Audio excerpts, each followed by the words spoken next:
Hi, for those of you who don't know who I am, my name is Josh, and I'm part of the Good Brothers Trading Academy. In today's lesson, we're going to figure out what kind of trader you are.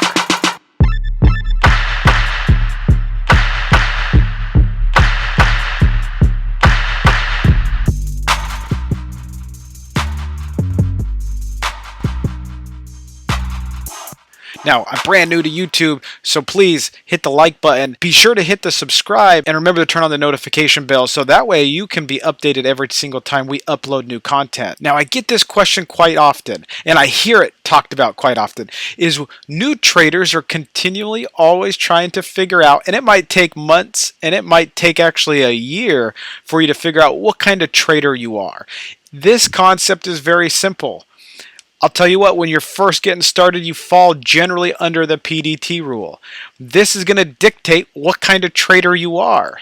You are going to be a patient trader. You only have 3-day trades a week.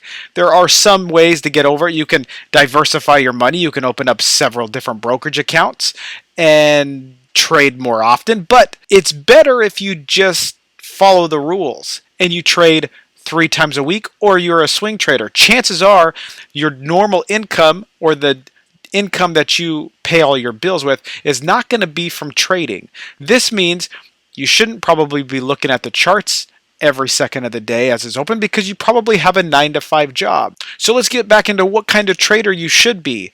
You should be like a larger time frame trader. For example, the daily chart, glancing at the weekly chart, and participating with the 3 or 4 hour candlesticks and hourly candlesticks.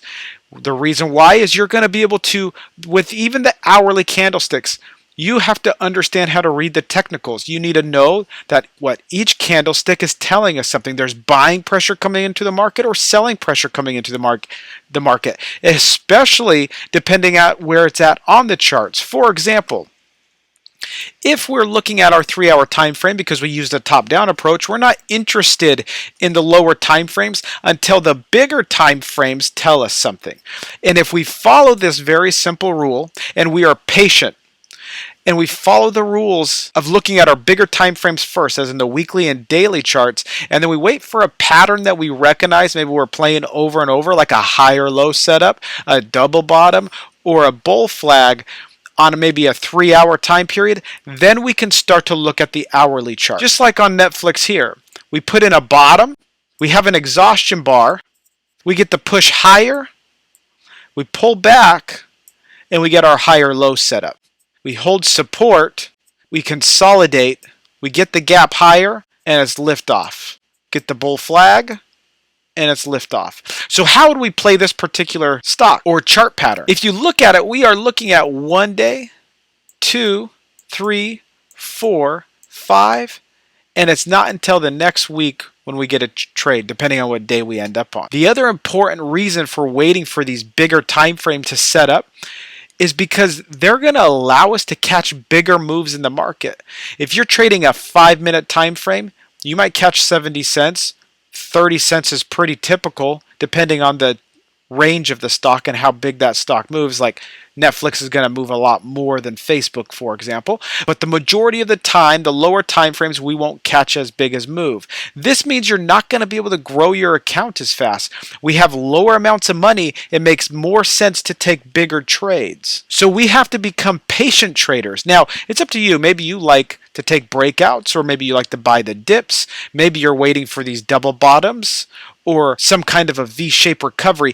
I would suggest definitely sticking to one pattern or another when you first get started out, and sticking to the same indicator starting out, and sticking to the same time frame starting out. But it really comes down to, when you're first getting started, the kind of trader you need to be is the one that the government sets for us. And that's a patient trader. That's 2 to 3 trades per week, and I would suggest maybe 1 to 2 trades per week starting out with small share size. This way your emotions don't take over control of you, and you're able to be patient enough to wait for these larger moves in the market. I hope this is making sense. If it does and you agree with me, write in patience in the comments below. And if you disagree with me, I want to know about it. And if you know any new traders that could benefit from this information, please share the video. Now, I recommend you watching my next video called What Stocks to Trade Starting Out. This is going to help you achieve success quicker and allow you to grow your account much faster. I'll see you in the next video.